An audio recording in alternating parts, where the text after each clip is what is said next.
నమస్తే, welcome to viral debate with Vijay. మొత్తంగా కేవలం తెలుగు నేల మీదే కాదు, అటు భారతదేశంలోనే కాదు, ప్రపంచవ్యాప్తంగా కల్కి ఫీవర్ అయితే ఇప్పటికే స్టార్ట్ అయిపోయింది. ప్రీ బుకింగ్స్ తోటి అటు యుఎస్లో కావచ్చు, ఇటు ఇండియాలో కావచ్చు, దాదాపు 2-3 రోజుల పాటు హౌస్ఫుల్ అయిపోయిందంటే పరిస్థితి ఏ విధంగా ఉందో అర్థం చేసుకోవచ్చు. ఇక ప్రభాస్ కెరీర్లోనే ఒక పెద్ద ప్రాజెక్టుగా ఇది వస్తుంది. దాంతోపాటుగా తెలుగు సినీ చరిత్రలో గతంలో ఎన్నడూ లేని విధంగా విజువల్ ఎఫెక్ట్స్తో ఇది వస్తుందని చెప్పుకోవాలి. ఇక బిగ్ బి అమితాబ్ బచ్చన్ లాంటి వాళ్ళు మాట్లాడుతూ ఇండియన్ సినిమా స్క్రీన్ పైన ఇటువంటి ఎఫెక్ట్స్ని కావచ్చు, ఇటువంటి విజువల్ వండర్ని కావచ్చు మీరు గతంలో చూసుండరంటూ ఆయన కూడా కామెంట్ చేశారంటే అర్థం చేసుకోవచ్చు. ఇక దీపికా పదుకునే, కమల్ హాసన్, విజయ్ దేవరకొండ ఇలాంటి పెద్ద పెద్ద స్టార్ గణం కూడా ఈ సినిమాలో ఉంది. ఇక ఇదే అంశానికి సంబంధించి మనతో పాటు డిస్కస్ చేయడానికి, కల్కి సినిమా గురించి పూర్తిగా విశ్లేషించడానికి మనతో పాటు ఫిలిం జర్నలిస్ట్ సీనియర్ అయినటువంటి అప్పాజీ గారు మనతో పాటు సిద్ధంగా ఉన్నారు. వారితో మాట్లాడదాం. అప్పాజీ గారు నమస్కారం అండి. సో ఎలా చూస్తారండి, మీరు కెరీర్లో చూస్తూ వచ్చుంటారు తెలుగు సినిమాని. అంటే నాకు తెలిసి మీరు మొదట్లో తెలుగు సినిమా కెరీర్ని ప్రారంభించినప్పుడు జర్నలిస్ట్గా అప్పటికి ఇప్పటికీ ఒక పెద్ద మార్పు చోటు చేసుకుని ఉంటుంది. ఈరోజు భారతదేశం మొత్తం తెలుగు ఇండస్ట్రీ వైపు చూస్తోంది. భారతదేశం అనే కంటే ప్రపంచం మొత్తం కూడా చూస్తోంది ఈ సినిమాతోటి. ఎలా చూస్తారు ఈ మార్పును? ముందుగా తెలుగు సినిమాకి ఒక రెస్పెక్ట్ పెరిగింది. అంటే ఎలాగైతే రాజకీయాల్లో ఎన్టీఆర్ రావడానికి ముందు వరకు తెలుగు అంటే మద్రాసి అని ఎలా అనుకునేవాళ్ళు, మన బాలీవుడ్లో కూడా అంటే ఇండియన్ సినిమాలో కూడా తెలుగు సినిమాకి ఒక ప్రత్యేకమైన గుర్తింపు అనేది ఉండేది కాదు. సౌత్ సినిమా లేదంటే తమిళ సినిమా అలా అనుకునేవాళ్ళు. పైగా అప్పట్లో కమల్ హాసన్, మణిరత్నం ఇటువంటి వాళ్ళ హవా ఎక్కువ ఉండేది. ఇప్పుడు కమల్ హాసన్ ఎప్పుడో దాదాపు ఒక 40-45 ఇయర్స్ బ్యాకే ఏక్ దూజేకి వెళ్ళి, సాగర్ ఇటువంటి సినిమాలతో అక్కడ ఆయన సంచలనాలు సృష్టించాడు. అందువల్ల హిందీ సినిమా తర్వాత తమిళ సినిమాకి కొంచెం ప్రాధాన్యత ఉండేది. అలాగే ఓవర్సీస్లో కూడా హిందీ సినిమా తర్వాత తమిళ సినిమాలకు ఎక్కువ రెవెన్యూ వచ్చేది. అందువల్లే మన తెలుగు హీరోల కంటే కూడా తమిళ హీరోలకి ఎక్కువ రెమ్యునరేషన్స్. అంటే ప్రతి తమిళ హీరోకి తెలుగులో కూడా మార్కెట్ ఉండడం, ఓవర్సీస్లో కూడా ఎక్కువ మార్కెట్ ఉండడం వల్ల వాళ్ళకి ఎక్కువ రెమ్యునరేషన్ ఉండేది. ఇప్పుడు ఇది పూర్తిగా మారిపోయింది. ఒకటి, ఇందాక నేను చెప్పినట్టు రాజకీయాలు ఎలాగైతే తెలుగు వాడికి ఒక మంచి గుర్తింపు వచ్చిందో, సినిమా పరంగా కూడా బాహుబలి, ట్రిపుల్ ఆ సినిమాల తర్వాత ఒక తెలుగు సినిమా అంటే ఒక రెస్పెక్ట్. అందులోనూ triple R cinema Oscar award గెలుచుకున్న తర్వాత ఆ రెస్పెక్ట్ ఇంకా అంటే జాతీయ స్థాయిలోనే కాకుండా అంతర్జాతీయ స్థాయిలో కూడా తెలుగు సినిమా పతాక అనేది రెపరెపలాడడం అనేది జరుగుతోంది. ఈ నేపథ్యంలో వస్తున్నటువంటి ఈ కల్కి సినిమా, ఇందాక నువ్వు చెప్పినట్టు ఇది one of the most awaited cinema అని మనం చెప్పవచ్చు. అంటే హిందీ నుంచి అమితాబ్ బచ్చన్, అటు తమిళ నుంచి కమల్ హాసన్, దీపికా పదుకునే, దిశా పటాని, ఇంకా మన రెబల్ స్టార్ ప్రభాస్, వీళ్ళు ముఖ్య పాత్రలు. వీళ్ళు కాకుండా కొన్ని ఇందాక నువ్వు చెప్పే విజయ్ దేవరకొండ, ఇలా కొంతమంది స్పెషల్ అపియరెన్స్ లాగా ఉంటారనమాట. ఇంకొక 5-6 స్పెషల్ అపియరెన్స్ కూడా కనిపిస్తారు. వీటన్నిటికంటే కూడా టెక్నికల్గా చాలా హై స్టాండర్డ్స్. అంటే మనం హాలీవుడ్ స్టాండర్డ్స్ అని చెప్తుంటారు కదా కొన్ని సినిమాలు ఇలా ఆ రేంజ్లో అని, వాటిని మించి ఈ సినిమాలో ఉన్నాయని చెప్పి మనకి ట్రైలరు, టీజరు వీటి ద్వారా తెలుస్తుంది. అందువల్లే ఇన్ని అంచనాలు. ఇందాక నువ్వు అన్నట్టు ఒక అమితాబ్ బచ్చన్ లాంటి ఒక లెజెండరీ స్టార్ ఈ సినిమా గురించి అంత గొప్పగా ప్రశంసించడం, ప్రభాస్ని మెచ్చుకోవడం కానీ, ఈవెన్ మన ప్రొడ్యూసర్ అశ్విని దత్ గారికి పాదాభివందనం చేయబోవడం కానీ, ఇవన్నీ ఆ సినిమా పట్ల క్రేజ్ పెంచుతున్నాయి. అంటే ఆ సినిమా వాళ్ళకి ఒక రెస్పెక్ట్ ఉంటేనే కదా, అరే చాలా గొప్ప సినిమా చేసేవన్న ఫీలింగ్ ఉంటేనే కదా వాళ్ళు దాని గురించి అంత గొప్పగా మాట్లాడడం కానీ ఇవన్నీ చేసేది. లేకపోతే ఆయన అన్ని సినిమాలు చేసి ఒక సినిమా గురించి ఆయన ఒక హీరోనో లేకపోతే ఒక ప్రొడ్యూసర్నో పోడాల్సిన అవసరం ఆయనకు ఉండదు కదా. సినిమా చేస్తాడు, వెళ్ళిపోయి సైలెంట్గా ఉంటాడు తప్ప ప్రమోషన్స్ పరంగా కూడా ఇంత యాక్టివ్గా పార్టిసిపేట్ చేయడం, దాని గురించి మాట్లాడడం ఖచ్చితంగా అందులో సబ్జెక్ట్ ఉంది కాబట్టి. అండ్ ఇంకో విషయం, నాగశ్విన్ విషయానికి వస్తే మహానటి సినిమా తీసిన తర్వాత అంటే ఇంత పెద్ద ప్రాజెక్టుని అశ్విని దత్ ఎంత అల్లుడిగా చేసుకున్నప్పటికీ కూడా ఇంత భారీ బడ్జెట్ ని నమ్మి పెట్టారంటే అంటే ఏంటి, కథ వినడం వల్ల అనుకోవచ్చా లేకపోతే ఏంటి? అంటే ఇప్పుడు Mahanati cinema only commercial block buster మాత్రమే కాదు. అవును, కమర్షియల్గా సూపర్ డూపర్ హిట్ అవ్వడం కాదు, క్రిటికల్లీ అక్లైమ్డ్ ఫిల్మ్ కూడా. అంటే ఇటు సాధారణ ప్రేక్షకులు విమర్శకులు కూడా కాకుండా మెచ్చుకోవడం. అవార్డులు రివార్డులు రెండు దండిగా గెలుచుకున్న సినిమా అది. అవును. అంటే ఒక సావిత్రి జీవితాన్ని ఉమ్, అంత అద్భుతంగా తెరకెక్కించి రక్తి కట్టించి అంటే అందరినీ కన్విన్స్ చేసి ఉమ్. కీర్తి సురేష్ నుంచి అంత అద్భుతమైన పర్ఫార్మెన్స్ తీసుకొని ఆమెకు చేయడం మళ్ళీ అన్నది జాతీయ అవార్డు రావడం. అది చిన్న విషయం కాదు. ఎస్. అంటే మహానటి తర్వాత మన తెలుగులోనే కాదు ఎవరైనా సరే నాగశ్విన్ స్టోరీ చెప్తానంటే రెడ్ కార్పెట్ పరిచి వినడానికి సిద్ధంగా ఉంటారు. వెల్కమ్ చేయడం, ఆయనతో నటించడం, ఆయన డైరెక్షన్లో సినిమా చేయడానికి అందరూ ఆసక్తి చూపించారు. ఓకే. చిరంజీవి, మహేష్ బాబు ఇటువంటి వాళ్ళందరూ కూడా ఆయన కథ చెప్తే చేయడానికి సిద్ధపడిన పరిస్థితులు. ఓకే. కాబట్టి ఈ సినిమాకి అంటే నాగశ్విన్ నువ్వు అన్నట్టు ముందు ఎవడే సుబ్రహ్మణ్యం చిన్న సినిమా, తర్వాత మహానటి కూడా బడ్జెట్ పరంగా మరి అంత భారీ బడ్జెట్ సినిమా ఏం కాదు. ఓకే. అయినప్పటికీ కూడా ఇటు ఈ సినిమా తీసినటువంటి అశ్విని దత్ బ్యాక్గ్రౌండ్ తీసుకుంటే ఉమ్, ఆయన చాలా చిన్న వయసులోనే ప్రొడ్యూసర్గా మారి ఉమ్. అప్పట్లో సూపర్ స్టార్గా ఉన్నటువంటి ఎన్టీఆర్తో సినిమాలు తీసి ఓకే. తర్వాత చిరంజీవితో జగదేక్ వీరుడు, అతిలోక సుందరి, ఇంద్ర లాంటి బ్లాక్ బస్టర్స్ తీసిన అశ్విని దత్ ఆయన 50 సంవత్సరాలు నిర్మాతగా 50 సంవత్సరాల అనుభవం ఉన్న వ్యక్తి ఉమ్. ప్లస్ అల్లుడు. ఎస్. కాబట్టి ఆయన అనుభవం ఈయన క్రియేటివిటీ రెండు జోడించి ఈ కలిసి సినిమాని వచ్చాయనుకోవాలి.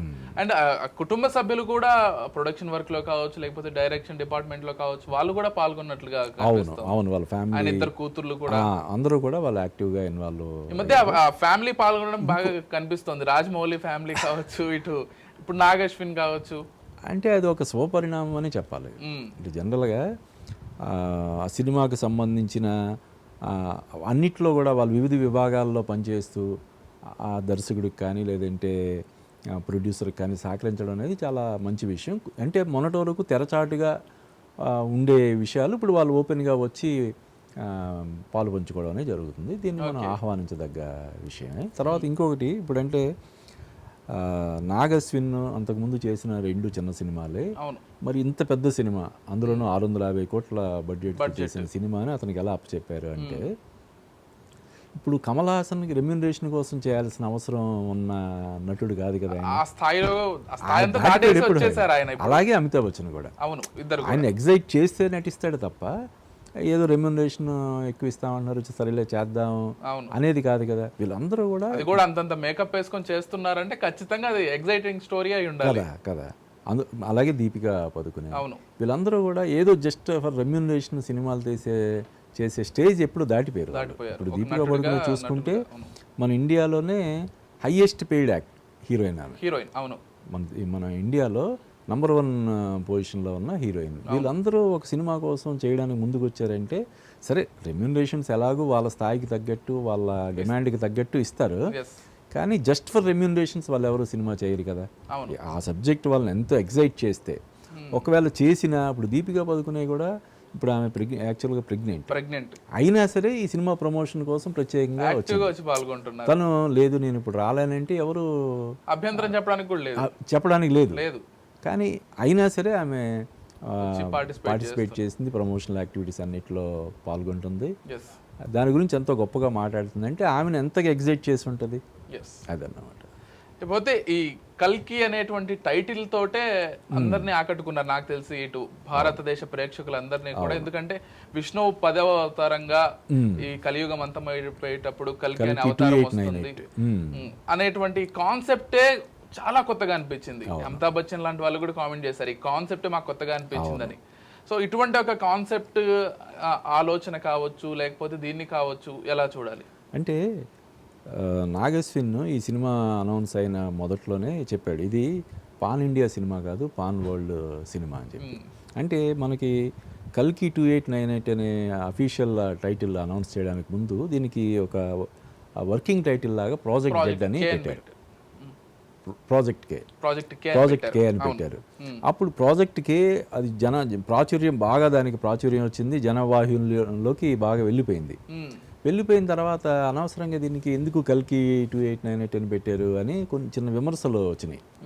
అదే బాగుంది కదా, యూనివర్సల్ అప్పీల్ దానికి ఉంది కదా ప్రాజెక్ట్ కే అనే దానికి, వీళ్ళు ఎందుకు అనవసరంగా అంటే దానికి తోడు మనకి తెలుగులో 1-2 సినిమాలు చిన్న సినిమాలు కల్కి పేరుతో వచ్చిన సినిమాలు ఉన్నాయి. ఇప్పుడు మనం నెట్లో కొడితే సినిమా రిలీజ్ అప్పుడు కూడా Release అప్పుడు రాజశేఖర్ కూడా సినిమా ఈ సినిమా టికెట్లు బుక్ చేస్తుంటే ఆ పోస్టర్ ఏదో కనిపిస్తుందంట, ఆ పేరు మీద టికెట్లు ఇష్యూ కొంతమంది బుక్ అవుతున్నాయంట. చేసుకున్నారంట అది సందర్భం అంటే టికెట్లు ఇష్యూ అవ్వడం అవునవును బై మిస్టేక్ టెక్నికల్ ఎర్రర్ వల్ల అలాగా వస్తున్నాయి. మళ్ళీ దాన్ని సార్ట్ అవుట్ వాళ్ళు చేస్తామని చెప్పింది క్లారిఫై చేశారు. ఆ కన్ఫ్యూజన్ కూడా ఉండడం వల్ల కొంతమంది ఏంటి ఈ టైటిల్ పెట్టారని అనుకున్నారు. కానీ ఇందాక నువ్వు అన్నట్టు ఇది కేవలం తెలుగు సినిమా కాదు, ఇండియన్ సినిమా కాదు, పాన్ వరల్డ్ సినిమా. రైట్. కాబట్టి ఆ రేంజ్లో ఉండడం కోసం కల్కి 2898 అనే టైటిల్ తోటి ఇప్పుడు మన ముందుకు వస్తున్నారు. మనతో పాటు శక్తిమాన్ మురళి గారు కూడా జాయిన్ అయ్యారు షోలో. మురళి గారు నమస్తే అండి. నమస్తే. ఎలా చూస్తారండి? కల్కి ఫీవర్ నడుస్తోంది, ఎక్కడ చూసినా తెలుగు రాష్ట్రాల్లోనే కాదు దేశం మొత్తం కూడా కల్కి ఫీవర్ నడుస్తోంది. యుఎస్ లో కూడా దాదాపు ఇప్పుడు బుక్ అయినన్ని థియేటర్లు, రిలీజ్ అవుతున్న థియేటర్లు గతంలో ఏ సినిమా కూడా అవ్వలేదంట భారతదేశం నుంచి. Pre bookings. సో ఎలా చూస్తారు ఈ ఫీవర్ ని? అంటే ఇది నిజంగా ఫేవర్ అని చెప్పాలి. ఎందుకంటే కల్కి అనే సినిమాది మామూలు రొటీన్ సినిమాల కంటే భిన్నమైన సినిమాగా ఆయన తీశాడు. ఏంటంటే కల్కి అనేది ఒక అవతారము. కలియుగాంతం అయిపోయిన తర్వాత కలి పురుషుడు ఎండింగ్ అనమాట. పుట్టిన తర్వాత అంతం అయిన తర్వాత ఎలా ఉంటుంది, అప్పుడు ఏ అవతారంలో ఉంటాడు, కలికి అవతారం వస్తుంది. ఈ పురాణాల్లో ఎప్పుడో చెప్పారు. అటుకులు చాలా పురాణాల్లో మనం ఉన్న 18 పురాణాల్లో కూడా కల్కి పురాణం కూడా ఒకటి ఉందని ఈ మధ్య ఒకటి తెలుగులోకి వచ్చింది. అయితే ఈ పురాణాలన్నీ చెప్తే ఏంటంటే కాశీ అనేది మొదటి నగరం, ఎండింగ్ లో కూడా అదే ఉంటుంది. అందుకే కాశీకి వెళ్ళి వచ్చిన వాళ్ళు అందరికీ ఇలాంటి బోధలు అక్కడ చేస్తుంటారు అనమాట. పుస్తకాల్లో కానీ గ్రంథాల్లో కానీ అక్కడ చదివితే చుట్టూ వాటర్ అంతా నిండిపోద్ది ప్రపంచం మొత్తం. కానీ కల్కి కాశీలో మాత్రం ఉండడానికి అనుకూలంగా ఉంటుంది. అలాంటి ప్లేసులో ఏ విధంగా ఉండబోతుంది, దీంతో పాటు కాశీకి కొద్ది దూరంలో ఉన్నటువంటి శంబాల అనేది, వీళ్ళు శంబాలాన్ని పెట్టారు ఆల్రెడీ, అది ఉంది ఆల్రెడీ. ఈ పురాణాల్లో కొన్ని చదివితే ప్రవచనకర్తలు కానీ వీళ్ళందరూ చెప్తూ ఉంటుంటే హిమాలయాల్లో దగ్గరలో ఉన్నటువంటి ఒక ప్రాంతం అనమాట అది. అదే మాంస నేత్రములు కంటే మనకి కనపడదు అది. కొన్ని అతీతమైన శక్తులు కనుక అక్కడ సంపాదించుకెళ్ళి తపస్సు చేస్తే వాళ్ళకి కనిపిస్తుంది. అక్కడ ఉన్నటువంటి ఇదంతా మునిగిపోయిన తర్వాత ఆ శంబాల నగరంకి వెళ్ళడం, ఆ పక్కనే ఒక కాంప్లెక్స్ అనేది ఒకటి ఉంటుంది అనేది ఒక క్రియేట్ చేసి ఊహాతీతమైన లోకంలోకి ఈ డైరెక్టరు నిర్మాతలు తీసుకెళ్లారనమాట.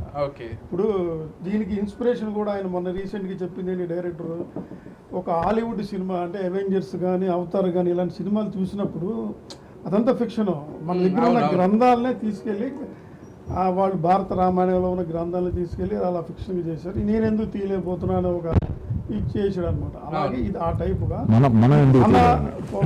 మన తెలుగు నుంచి ఎందుకు రాకూడదు అసలు, లేకపోతే మన పురాణం నుంచి ఎందుకు రాకూడదు, పురాణం మన భారతదేశానికి సంబంధించిన కథ కాబట్టి కలి పురుషుడుగా అక్కడ అంతమైనప్పుడు కాలభైరవుడు అనేది పరమాత్మ అక్కడ పెడతాడు రక్షించడానికి ఆ నగరాన్ని.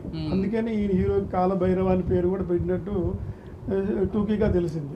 ఇవన్నీ ఏంటంటే ఈ మధ్య విడుదలైనట్టు టీజర్, ట్రైలర్స్, ప్రమోషన్స్ రకరకాల చూస్తుంటే ఇవన్నీ చూస్తే ఓహో ఇది పురాణాల్లో ఉంది. కాకపోతే ఈ పురాణాలు అన్నీ ఇప్పుడు ఎవరు చదవలేరు.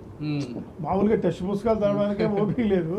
ఈ పురాణాలు ఎవరికో ఏదో కొంచెం సీనియారిటీ వాళ్ళు తప్పితే మిగతా వాళ్ళ యూత్కి ఏంటంటే ఏం కాదు, ఒక వింతమైన లోకంలోకి వెళ్ళి మన కొన్ని సినిమాలు తీసారు హాలీవుడ్ వాళ్ళు, అలాంటి సినిమాలను అట్రాక్ట్ చేసే విధంగా మన నెగిటివ్ చేయాలని ప్రయత్నం. ఇది మంచి ప్రయత్నం నేను అనుకుంటున్నాను. అప్పాజీ గారు, కమల్ హాసన్ క్యారెక్టర్ వరకు వచ్చేసరికి ఒక విలన్ క్యారెక్టర్ చేయడం నా కెరీర్లో అంటే దీనికోసం ఎదురు చూస్తున్న ఇలాంటి ఒక క్యారెక్టర్ కోసం హీరో క్యారెక్టర్లో ఏముంటుందని మొన్న కమల్ హాసన్ గారు కూడా కామెంట్ చేశారు. అంటే కలీ క్యారెక్టర్ ఆయన చేస్తున్నట్లుగా మనకి ఆయన అన్నట్లుగా చూచాయిగా తెలుస్తోంది ఆ టీజర్లో, ట్రైలర్లో చూసినట్లయితే. కమల్ హాసన్ గారు అంటే నటనకి నాకు తెలిసి భారతదేశంలో ఒక ఎన్సైక్లోపీడియా అంటే ఆయనే అని చెప్పుకుంటుంటారు. కాబట్టి ఆయన క్యారెక్టర్కి సంబంధించి, ఆయన పాత్రకి సంబంధించి ఎలా చూస్తారు? అదే అంటే కమల్ హాసన్ ఎప్పుడు కూడా తన కెరీర్ బిగినింగ్ నుంచి కూడా ఎప్పుడు ఛాలెంజింగ్ రోల్స్, కొంచెం నెగిటివ్ టచ్ ఉన్నా కూడా ఆ రోల్స్ చేయడానికి అతను ఎప్పుడు ఇంట్రెస్ట్ చూపిస్తూ రావడం మనం చూసాం. ఇప్పుడు ఉదాహరణ మన తెలుగులో డి రామానాయుడు గారు తీసిన ఇంద్రుడు చంద్రుడు సినిమాలో ఒక క్యారెక్టర్ వచ్చి కంప్లీట్ నెగిటివ్ ఉంటుంది, మేయర్ క్యారెక్టర్. తర్వాత పాజిటివ్గా మారే లాస్ట్లో రిలీజ్ అయ్యే ఇదిగా ఉంటుంది. అలాగే అతను చాలా సినిమాలు కొంచెం నెగిటివ్ టచ్ ఉన్న క్యారెక్టర్స్ చాలా సినిమాల్లో చేశాడు. ఇప్పుడు ఆయన ఈ సినిమాలో ఈ పాత్ర చేయడానికి అంగీకరించడం అనేది ఆయన ఎంతో ఎగ్జైట్ చేస్తే తప్ప ఆయన ఇందాక మనం అనుకున్నాం జస్ట్ ఫర్ రెమ్యూనరేషన్స్ సినిమాలు చేసే స్థాయి వీళ్ళందరూ ఎప్పుడో దాటిపోయారు. అమితాబ్ బచ్చన్ కానీ, కమల్ హాసన్ కానీ వీళ్ళందరూ కాబట్టి ఆయన డెఫినెట్గా చాలా ఎక్సైట్ చేసి ఉంటుంది క్యారెక్టర్. అందువల్లే ఆయన అంటే కథని ఒక మలుపు తిప్పే ఒక కీలకమైనటువంటి పాత్ర అని చెప్పి మనకి ఇది తెలుస్తుంది. చూడాలి ఆ పాత్రని. ఆయన డెఫినెట్గా నువ్వు అన్నట్టు ఆయన నడిచే నటనకి సంబంధించి నడిచే నిఘంటువు లాంటివాడు కాబట్టి నటనకి సంబంధించి ఆయన మనం చెప్పడానికి ఏమి ఉండదు. కానీ ఆ పాత్రని ఏ విధంగా ఈయన డిజైన్ చేసాడు అన్నది మనం చూడాలి. నాగశ్విని ఏ విధంగా డిజైన్ చేసి ఉంటాడు అన్నది చూడాలి. అంటే మురళి గారు ప్రధానంగా మనం గమనించినట్లయితే కల్కి అనే సినిమా టైటిల్ ఏదైతే ఉందో ఆ టైటిల్ రోల్ ప్రభాస్ ప్లే చేస్తున్నాడా లేదా అనే కన్ఫ్యూజన్ మాత్రం ప్రేక్షకుల్లో విపరీతంగా ఉంది ప్రస్తుతానికి. ఎందుకంటే భైరవ అని ట్రైలర్లో చాలా క్లియర్గా చెప్పేశారు ఇప్పటికే. మరి కల్కి పాత్ర ఎవరు పోషిస్తున్నారు, అసలు కల్కి పాత్ర ఈ సినిమాలో ఉంటుందా లేకపోతే దీనికి సీక్వెన్స్గా వచ్చే సినిమాల్లో ఉంటుందా, ఈ చర్చ కూడా ఎక్కువగా నడుస్తోంది. దీన్ని ఎలా చూస్తారు? అంటే ఇప్పుడు నాకు తెలిసిన అంచనా ప్రకారం ఈ కల్కి అనేది సెకండ్ పార్ట్లో రిలీజ్ చేస్తారు. ఫస్ట్ పార్ట్లో ఏంటంటే ఈమెకి దీపికా పడుకొని గర్భవతిగా ఉన్నప్పుడు కల్కి భగవానుడు పుడతాడు, ఆయన రక్షించడానికి అశ్వత్థామ అమితాబ్ బచ్చన్ ఆయన కాపాడుతాడు. వీటిని కనుక చంపేస్తే పుట్టకుండా అని ఈ కాలభైరవతో ఒప్పందం తీసుకుంటాడు. అది ఫస్ట్ పార్ట్ నాకు తెలిసి ఈ ట్రైలర్స్ ఇవన్నీ చూస్తుంటే. ఆ తర్వాత రియలైజ్ అయ్యి అసలు కాదు భగవంతునే చంపేస్తున్నానని మనోడు రియల్ అయ్యి అసలు కాలభైరవ అనేది ఎందుకు అందరిని రక్షించాడు, అంతేగాని ఇతను కల్కి కాదని దీన్ని బట్టి నాకు అర్థమైంది. సెకండ్ పార్ట్ లో ఏమైనా కల్కి ఎవరు, ఆ పాత్ర ఏంటి అనేది ఏమైనా రివీల్ చేస్తారు. ఏంటంటే అశ్వత్థామ ఈ ఫస్ట్ పార్ట్ లో మెయిన్ ప్రభాస్ కంటే అశ్వత్థామ పాత్ర కీలకం. ఎందుకంటే అందరినీ కాపాడుతూ ఉంటాడు. అతనికి అశ్వత్థామకి శాపం ఉంది, శ్రీకృష్ణుడు ఇస్తాడు ఒకసారి, తల్లి పురుషుడు పుట్టే వరకు నువ్వు ఇక్కడే బతుకు అని భూలోకం పంపించేస్తాడు. అది కూడా అందుకని హిమాలయాల చుట్టుపక్కల ఇప్పటికీ ఉన్నారు అంటారు. చర్చ కూడా ఉంటుంది, చాలా మంది చూసామని కూడా చెప్తుంటారు. ట్రైలర్ లో మన కాలభైరవ్ ఏంటంటే సాగా ఎంజాయ్ చేస్తూ బద్ధకంగా నిద్రపోయి ఆ మిషన్ బుజ్జి వస్తే అరే ఇప్పుడు లెగవాలా ఫైట్ చేయాలని అంటే మనోడికి అంటే ఇంకా ఏం తెలియని ఒక కోణంలో క్యారెక్టర్ ఉంది. దీని తర్వాత బుజ్జిని అడ్డం పెట్టుకుని, ఎందుకంటే ఆ శంబాల ఎన్ని కాంప్లెక్స్కి వెళ్ళాలంటే మామూలుగా నడిచి గుర్రాలతో కాదు, ఇలాంటి మిషన్స్ ఇప్పుడు అవతారంలో చూపిస్తారు కదా పక్షులు, ఆ టైపు రకరకాల ఈ పెట్టేసి దీని మీద వెళ్ళి చేస్తాడు కదా. కల్కి అయితే ప్రభాస్ కాదని నాకు అర్థమైంది. రైట్. ఎస్ అప్పాజీ గారు, మనం ఒకసారి ఈ ట్రైలర్లో విజువల్స్ చూసినట్లయితే మహాభారతం విజువల్స్ కూడా కొన్ని అందులో ప్లే చేశారు. ఆ ఏనుగు పడిపోవడం కావచ్చు, లేకపోతే ఉత్తర గర్భానికి వచ్చి తగులుతున్నట్లుగా బ్రహ్మాస్త్రం, అశ్వత్థామ వేసిన బ్రహ్మాస్త్రం, ఆ విజువల్స్ కూడా చూపించారు. మహాభారతంలో కొన్ని సీన్స్ ఏమైనా చూపించే అవకాశం ఉందా ఇందులో? అంటే మన అమితాబ్ పోషించిన క్యారెక్టర్ అశ్వత్థామ కాబట్టి అశ్వత్థామ అంటే మరి మహాభారతం ప్రస్తావన లేకుండా ఎలా ఖచ్చితంగా ఉంటుంది కదా. కాబట్టి అవి చూపించి ఉంటారు. పైగా ఇవి రామాయణం, మహాభారతం ఇటువంటి ఇతిహాసాల ఇన్స్పిరేషన్ తోటి వాటి ప్రేరణతో తీస్తున్న సినిమా కాబట్టి ఖచ్చితంగా వాటి తాలూకు ఛాయలు, వాటి తాలూకు ఇవి డెఫినెట్గా ఉంటాయి. రైట్. లేకపోతే హీరోయిన్ విషయానికి వస్తే ఆమె మీరు అన్నట్లుగా ప్రపంచ స్థాయిలో కూడా ఆమె కొన్ని సినిమాలు, హాలీవుడ్ సినిమాల్లో కూడా నటించినటువంటి నటి. సో ఆమె క్యారెక్టర్ ఏ విధంగా ఉండబోతోంది, ముఖ్యంగా సినిమా మొత్తం కూడా ఒక ప్రెగ్నెంట్ క్యారెక్టర్ గా ఉండబోతోందని చాలా క్లియర్ గా అర్థమైపోతుంది ట్రైలర్ లో చూసినట్లయితే. అంటే చాలా యాక్సిడెంటల్ గా ఇప్పుడు ఆమె రియల్ లైఫ్ లో కూడా ప్రెగ్నెంట్ అయింది ఇప్పుడు. అండ్ ఆమె మళ్ళీ మీరు అన్నట్లుగా ప్రెగ్నెంట్ గా ఉండి కూడా ప్రమోషన్స్ లో పాల్గొనడం అయితే, అంటే సినిమా పట్ల ఆమెకు అంత ఇష్టము లేకపోతే అంత ఇష్టం ఏర్పడితేనే ఆ విధంగా వచ్చి చేస్తారు. ఇప్పుడు నార్మల్ సినిమాలు తీసే వాళ్ళు అంతా బాగుండి కూడా ప్రమోషన్స్ కి రమ్మంటే 100 కారణాలు చెప్పి తప్పించుకునేటువంటి స్టేజ్ లో చూస్తున్నాం మనం. అలాంటిది ఆమె పాల్గొంటున్నారంటే ఖచ్చితంగా ఆమెను ఎంతో కొంత ఆకట్టుకుని ఉంటుంది. ఆమె క్యారెక్టర్ని లేకపోతే ఆమెకి ప్రభాస్కి ఉన్నటువంటి సంబంధం సినిమాలో ఎలా చూడాలంటే, ఒకవైపు చూస్తున్నట్లయితే ఆమెను చంపడానికి ఎవరో పంపించినట్లుగా చూపిస్తున్నారు. ప్రభాస్కి హీరోయిన్కి ఏమైనా కనెక్షన్ ఉంటుందా లేకపోతే ఇద్దరు సపరేట్ వేస్ ఉంటాయా అంటే అది కరెక్ట్గా మనకు తెలియదు. కానీ అంటే ఇప్పుడు మహానటి సినిమా దర్శకుడి నుంచి వస్తున్న సినిమా కాబట్టి హీరోయిన్కి ఖచ్చితంగా చాలా ఇంపార్టెన్స్ ఉంటుందని చెప్పి మనం అంత ఇంపార్టెన్స్ ఉంది కాబట్టి అది ఏరి కోరి ఆయన దీపికా పడుకుని తీసుకోవడం జరిగింది. అంటే గ్లామర్ పార్ట్ వచ్చి దిశా పటాని, అంటే ఒకవేళ ప్రభాస్ లవ్ ఇంట్రెస్ట్ లాగా దిశా పటాని ఉంటే ఈ సినిమాలో కీలక పాత్ర దీపికా పడుకునేది చాలా కీలక పాత్ర అని మనకి తెలుస్తూ ఉంది. ఆయన సినిమాలు అంతకుముందు ఆయన తీసిన సినిమాలను చూసినా కూడా హీరోయిన్లకి ఇంపార్టెన్స్ ఇవ్వడం అనేది నాగశ్విన్ సినిమాలో ఉంటుంది కాబట్టి ఈ సినిమాలు ఇంకాస్త ఎక్కువగా ఉంటుందని చెప్పి మనం ఎక్స్పెక్ట్ చేయొచ్చు. మురళి గారు, అంటే అమితాబ్ బచ్చన్ కావచ్చు, లేకపోతే కమల్ హాసన్ కావచ్చు, ఇలాంటి పెద్ద నటులు ఒక సినిమాను ఒప్పుకోవాలంటే స్టోరీ బాగా నచ్చుండాలి, లేకపోతే రెమ్యూనరేషన్ అయి ఉండాలి. ఈ రెండు కూడా వాళ్ళకి దక్కుతున్నాయి కాబట్టి ఈ సినిమాని చేస్తున్నారని ప్రచారం బాగా జరుగుతోంది. అది కాకుండా అమితాబ్, కమల్ లాంటి పెద్ద పెద్ద స్టార్స్ ఒకే సినిమాలో ఉండడం నాకు తెలిసి ఇదే మొదటిసారి. ఇటు సౌత్ ఇండియాలో ఇంత పెద్ద స్టార్, నార్త్ ఇండియా నుంచి అమితాబ్ బచ్చన్. సో వీళ్ళందరినీ ఒప్పించే క్రమంలో అంటే కథ అంత బలంగానే ఉంటే కదా ఒప్పించగలిగేది. సో కథ విషయంలో ఎలాంటి జాగ్రత్తలు తీసుకుని ఉంటారు, వీళ్ళని ఒప్పించడానికి ఎలాంటి ప్రయత్నాలు జరుగుండి ఉండొచ్చు? ఇప్పుడు ఈయన చెప్పిన కల్కి కథ అనేది నార్త్లో అమితాబ్, కమల్ కాదు, ఇది వరల్డ్కి సంబంధించిన కథ. అందుకని ఇండియాలో ఇది అన్ని ఛాయలు ఉత్తరాంధ్రలో ఎక్కువగా ఉన్న హిమాలయాలు అక్కడే ఉన్నాయి కాబట్టి టిబెటియన్స్ కూడా ఒక మొత్తం ట్రైలర్ లో వాళ్ళని కూడా చూపిస్తారు. వాళ్ళ దగ్గరే ఉంటారు, ఆ పట్టణాల దగ్గరే ఉంటుంది ఇది శంబాలా. టిబెటియన్స్, నేపాలీస్ కొన్ని ఉన్నాయి ఆ కంట్రీస్. ఇదంతా ఒకప్పుడు మన భారత్ అంటాం కదా, అమెరికా కూడా, న్యూజిలాండ్, అమెరికా ఇదంతా భారత్లో ఉండేది.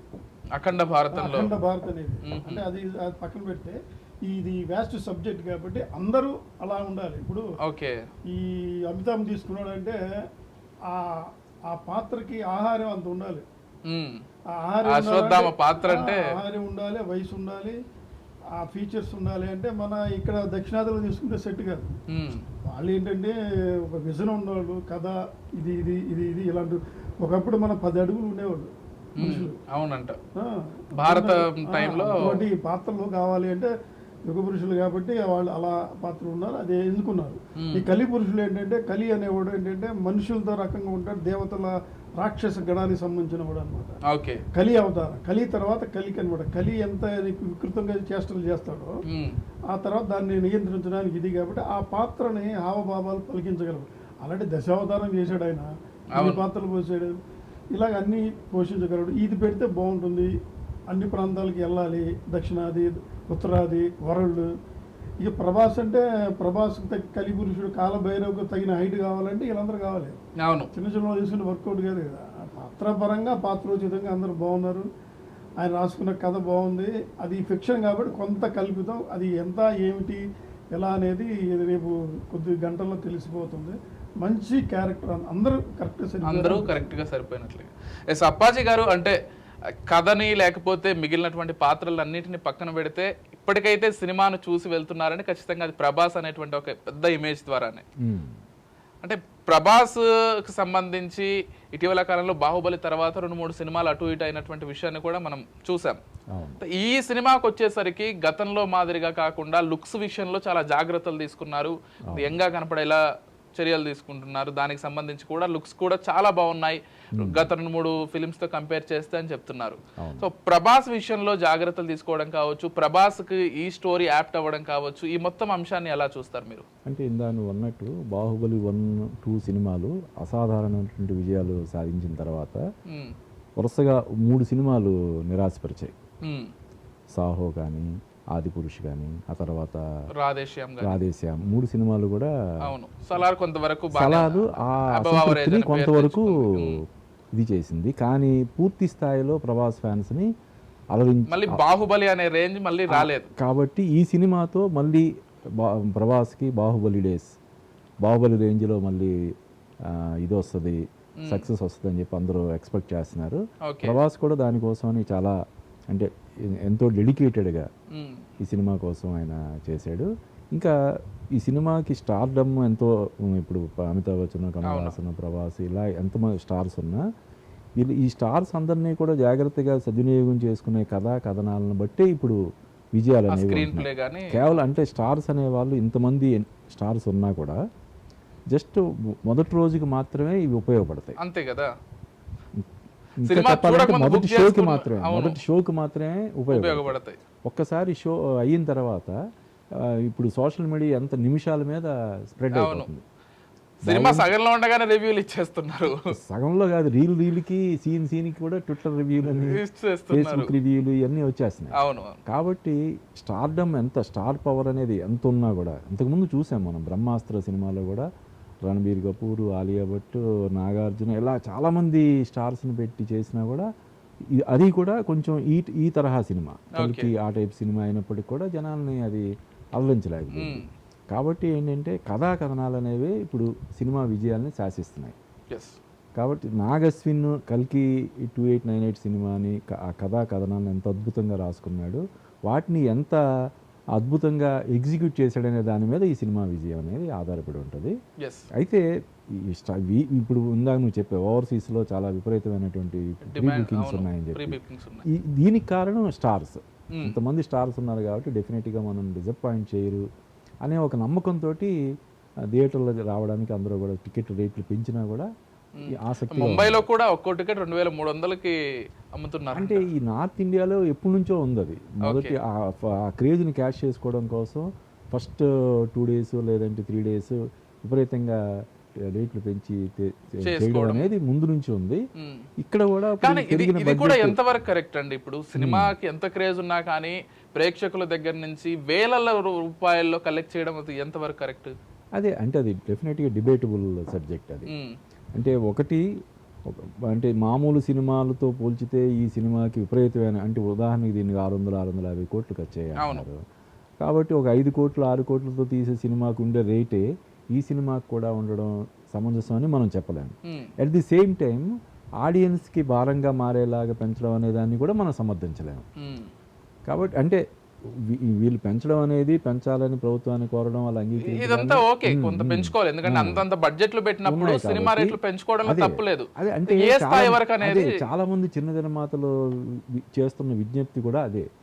పెద్ద సినిమాలకు అదే రేటు, మేము తీసే చిన్న సినిమాలకు ఇదే రేట్ అంటే వాళ్ళు ఎందుకు వస్తారు? ఇప్పుడు ప్రభాస్ సినిమా, ఇంకోటి ఏదో కొత్త హీరోతో వచ్చిన సినిమా, ఈ 2 టికెట్లు ఒకటే.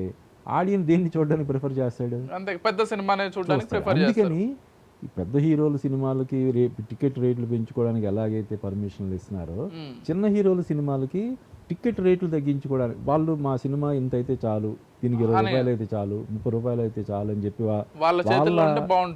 వాళ్ళ కోరిక మేరకు దాన్ని తగ్గిస్తే బాగుంటుంది. సో అది మంచి కన్సిడరబుల్ పాయింట్ చెప్పారు. మురళి గారు, రాజమౌళి బాహుబలి తీసిన తర్వాత తెలుగు సినిమా ఇండస్ట్రీ ముఖ చిత్రం పూర్తిగా మారిపోయింది, దేశంలో కావచ్చు ప్రపంచవ్యాప్తంగా కావచ్చు. అయితే అదే రాజమౌళి కల్కి సినిమాకి సంబంధించి నేను కూడా చాలా ఎక్సైటెడ్గా ఉన్నాను అని చెప్పి ఒక ట్వీట్ చేశారు. దాంతోపాటుగా RRRని చూసుకున్నట్లయితే మ్యూజిక్ పరంగా ఆస్కార్ లెవెల్కి వెళ్ళింది, ఆస్కార్ని సాధించింది. సో ఈ సినిమా కూడా రాబోయే రోజుల్లో ప్రపంచ స్థాయిలో అవార్డులకు సంబంధించి, అంటే కేవలం మ్యూజిక్కి కాకుండా ఇటు విజువల్ ఎఫెక్ట్స్కి కావచ్చు, డైరెక్షన్ డిపార్ట్మెంట్కి కావచ్చు, లేకపోతే యాక్టింగ్కి కావచ్చు, ఇలాంటి వాటిల్లో ఆస్కార్కి వెళ్ళే అవకాశం ఎంతవరకు ఉంది? ఆస్కార్ కాకపోయినా ఇంటర్నేషనల్ అవార్డ్స్కి సంబంధించి ఎంతవరకు ఛాన్సెస్ ఉన్నాయి? చిన్న ఇంటరప్షన్, ఇందులో రాజమౌళి కూడా స్పెషల్ అపియరెన్స్ చేశాడు. సినిమా అవును అవును చెప్పండి. గెటప్, ఆయన గడ్డం, అప్పుడు కాలం ఏదో క్యారెక్టర్ చేసి ఉంటాడు. ఆయనకి సినిమాలో నటించడం కూడా కొంత ఆసక్తి ఉంటుంది. ఆయన సొంత సినిమాల్లో కూడా ఒక పాత్ర కూడా చేశాడని చెప్పి ఒక ఇది రాజమౌళి, విజయ్ దేవరకొండ వీళ్ళందరూ స్పెషల్ అపియరెన్స్. అవును. ఇప్పుడు మహాభారతం తీసుకుంటే క్యారెక్టర్లకు కొదవేం ఉండదు నాకు తెలిసినంత వరకు, 100 క్యారెక్టర్లు. అందులోనూ రాజమౌళి ఒక సినిమా ఒక స్పెషల్ రోల్ చేయడానికి అంగీకరించాడంటే అది కూడా చాలా పెద్ద విషయం. అంతే కదా. అంటే ప్రభాస్ ఆకట్టుకొని ఉంటే చేస్తాడు. ఎంత ఆబ్లిగేషన్ ఉన్నా కూడా అతను నో చెప్పేస్తాడు, అంతగా ఎగ్జైట్ చేయకపోతే.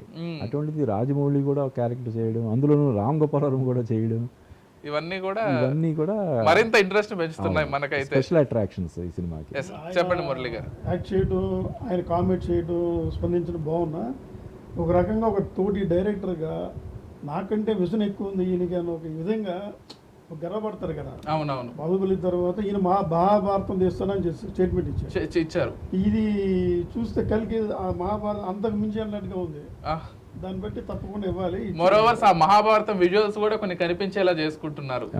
ఇప్పుడు రాజమౌళి కూడా మరో పెద్ద టార్గెట్ అవుతుంది, ఒకవేళ మహాభారతాన్ని లేకపోతే ఇంకే సినిమా తీయాలన్నా కానీ. ఈ సినిమా చూసిన తర్వాత నెక్స్ట్ ఏం తీయాలనేది ప్రతి డైరెక్టర్కి, పెద్ద డైరెక్టర్ కూడా ఇంకా కొత్తగా ఏదో చేయాలి, చెప్పాలి. ఇది ఆల్రెడీ మనం ఈ సినిమాలు చూస్తే ఏంటంటే 2012 యుగాంతం ఒక సినిమా వచ్చింది.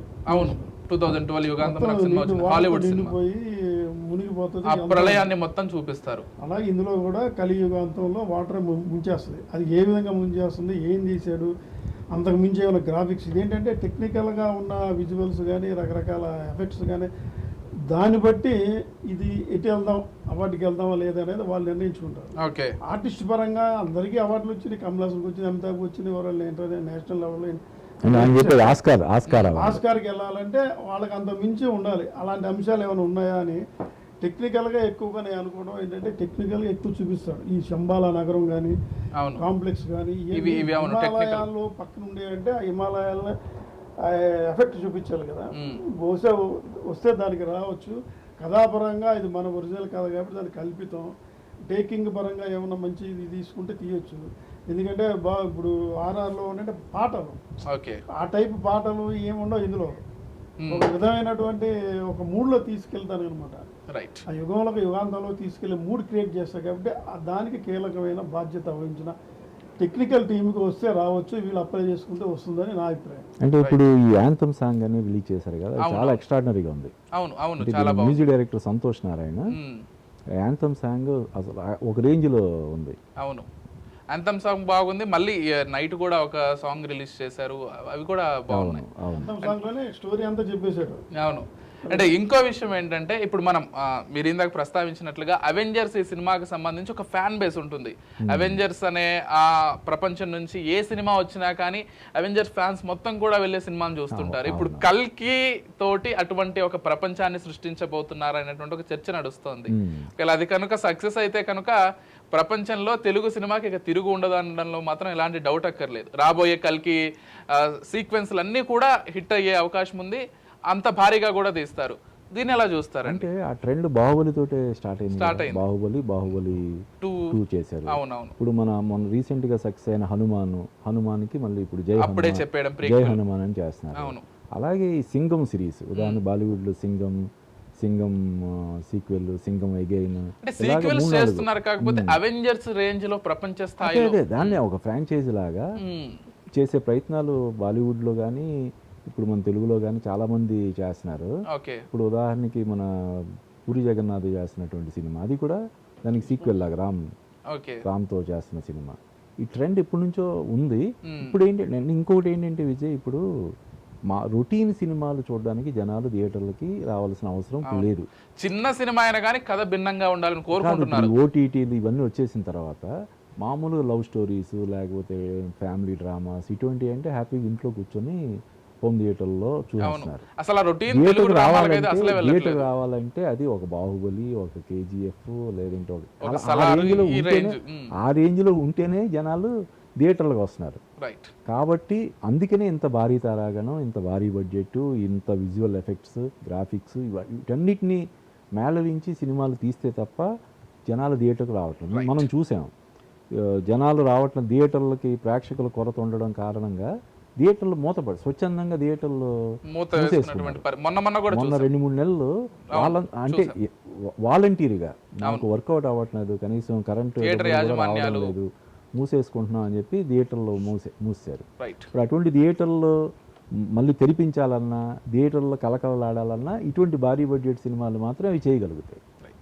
ఫైనల్గా అసలు కల్కి సినిమా ఏ రేంజ్లో ఉండబోతోంది, ఎటువంటి హిట్ కాబోతోంది అంటే యాజ్ ఏ ఫిలిం జర్నలిస్ట్గా మీరు ఎన్నో ఏళ్ళ అనుభవం ఉంటుంది. ఇటువంటి ట్రైలర్స్ అన్ని ముందు చూస్తుంటారు, సినిమా తర్వాత కూడా చూస్తుంటారు. ఎలా చెప్తారు ఒక్క మాటలో?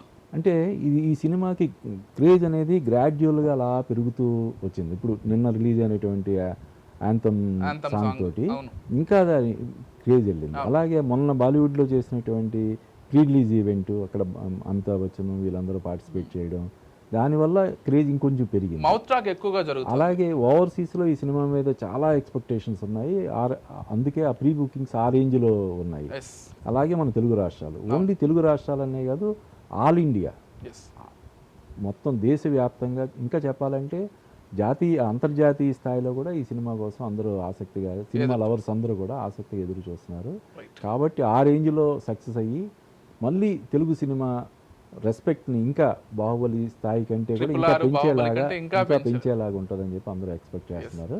అది జరుగుతుందని చెప్పి నేను అనుకుంటున్నాను. మురళి గారు, మీరే ఎలా చూస్తారు? అంటే రేపు సినిమా రిలీజ్ తర్వాత శంబాలా లేకపోతే వారణాసి, ఈ కాంప్లెక్స్, దీని గురించి చర్చ ఉంటుందా రేపటి నుంచి? ఈ సినిమా రిలీజ్ అయిన తర్వాత ఇప్పుడున్న జనరేషన్కి కొత్త పదాలు, అసలు మన ఇక్కడే కాదు, మనం ఈ భూలోకము, కాశీ కాదు, ఇంకా వేరే లోకాలు ఉన్నాయి, అసలు హిమాలయాల్లో ఉన్నాయి. హిమాలయాలకు వెళ్ళాలి. ఇప్పుడు మోడీ వెళ్తాడు, రజనీకాంత్ వెళ్తాడు, ఎందుకు వెళ్తారు? అవన్నీ ఇప్పుడు ఒక ఆసక్తి క్రియేట్ చేశారు. ఓకే, ఒక గొప్ప శక్తి ఉందన్నమాట హిమాలయాల్లో. ఇవి ఉన్నాయని చాలా మందికి తెలుసుద్ది.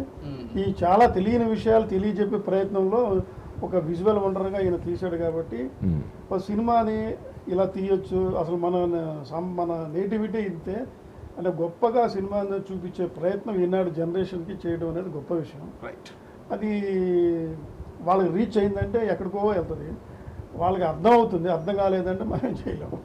ఒక మంచి సినిమా, మంచి ప్రయత్నం, అది వరల్డ్లో ఎవరు చేయలేదు. హిట్ అవ్వాలని అయితే తెలుగు ఆడియన్స్ గా మీరు ఫిలిం జర్నలిస్ట్ గా మీరు కోరుకుంటారు, తెలుగు ఆడియన్స్ గా మేము కూడా కోరుకుంటాం. ఆయన కూడా నిర్మాత ఛాలెంజ్ అంటే 50 years తర్వాత మంచి సినిమా తీయాలని ఇప్పుడెప్పుడో ఖచ్చితంగా ఉన్నాడు ఆయన. అవును, ఇట్లా జగదేక వీరుడు, అతిలోక సుందరి లాంటి సినిమాలు ప్రొడ్యూస్ చేసి ఇది వేరే. అవును అవును. కనుక అందరి ప్రయత్నం మంచి ఫలితం సాధించాలని ఆశిస్తున్నాం. థ్యాంక్ యూ మురళి గారు, థ్యాంక్ యూ సో మచ్ అండి. అప్పాజీ గారు మీకు కూడా మరోసారి థ్యాంక్ యూ చెప్పుకుంటున్నాను. చూస్తున్నాం కదా, కల్కి మూవీ ఫీవర్ అయితే కేవలం తెలుగు ప్రేక్షకులలోనే కాదు, అటు దేశవ్యాప్త ప్రేక్షకుల్లో అంతర్జాతీయ స్థాయిలో కూడా అదే విధంగా కొనసాగుతోంది. ఇంకో విషయం ఏంటంటే, ఇటు తెలుగు ఆడియన్సే కాకుండా జాతీయ ఆడియన్స్ కూడా ఈ సినిమా కోసం ఎదురు చూస్తున్నారు. మరికొన్ని గంటల్లోనే ఆ సినిమా కూడా రిలీజ్ అవబోతోంది, రోజులు కూడా కాదు. కాబట్టి ప్రతి ఒక్కరూ కూడా ప్రస్తుతం ఈ సినిమా గురించి ఎదురు చూస్తున్నారని చెప్పుకోవాలి. దేశం మొత్తం కూడా సినిమా టాక్ ఏదైనా నడుస్తుందా అంటే ప్రస్తుతం అది కల్కి టాకే నడుస్తుందని చెప్పడంలో మాత్రం ఎలాంటి డౌట్ కూడా అక్కర్లేదు. అటు ఓవర్సీస్లో కూడా బుకింగ్స్, ఓపెనింగ్స్ చూస్తున్నట్లయితే భారీ విజయాన్ని సాధించబోతోంది అనడంలో మాత్రం ఎలాంటి డౌట్ కూడా అవసరం లేదు. చూద్దాం, రేపటి నుంచి కల్కి యూనివర్స్కి సంబంధించే చర్చ నడవబోతోంది కొన్ని రోజుల పాటు అనేది కూడా తెలుగు ఆడియన్స్లో ఎక్కువగా వినిపిస్తోంది. ఇది ఇవాల్టి viral debate with Vijay. Keep watching Raj news.